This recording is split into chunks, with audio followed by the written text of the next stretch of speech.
চাওকচোন মানুহজন কি কাটি আনিলে পাহাৰ একদম মানে আজি বন্ধৰ দিন সেইকাৰণে অলপ শাক পাচলিয়ে খাম, কচু লোকেল সেইবিলাকেই খাম আজি।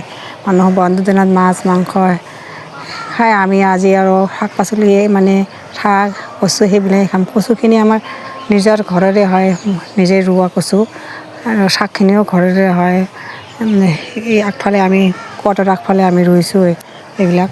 সেইকাৰণে আজি ভাবিছিলোঁ যে বন্ধ নহ'লেতো এইবিলাক খোৱা নহয়, খালি মাছ মাংসই খোৱা হয় খোলাৰ দিনত। সেইকাৰণে আজি বন্ধ পাইছোঁ বুলি অলপ তাকে ক'লোঁ যে অলপ কচু কাটি আন অলপ আমাৰ খেতিৰ পৰা, আৰু শাক অলপ লৈ আহ।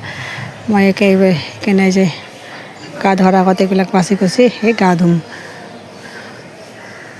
আজি মোৰ হৈ গ'ল, এতিয়া বহাম আঞ্জাখিনি। মই বইল কৰি নবনাওঁ, মই কেৰাহীত দিয়ে ডাইৰেক্ট বনাওঁ তেল মাৰিয়ে। আজি বইল কৰি বনাই আছোঁ, চাওঁ কেনেকুৱা টেষ্ট হয় কুকাৰত। আজি মাছৰ মাথা দিহে কচু খাম।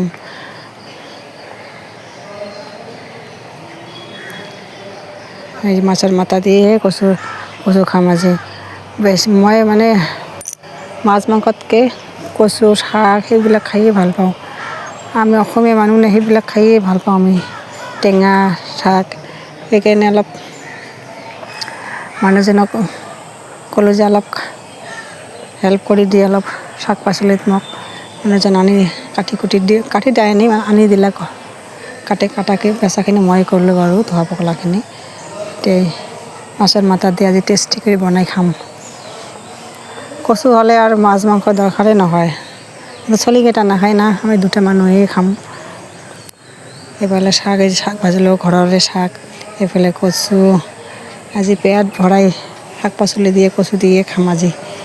হৈ গ'ল মোৰ দালি কচু, আজি মাহৰ দালি এনেকৈ খাই বৈ মই ক'ৰবাত যাব লগা আছে এতিয়া। অলপ খাই বৈ ওলালোঁ আৰু এঠাইত যাবৰ কাৰণে।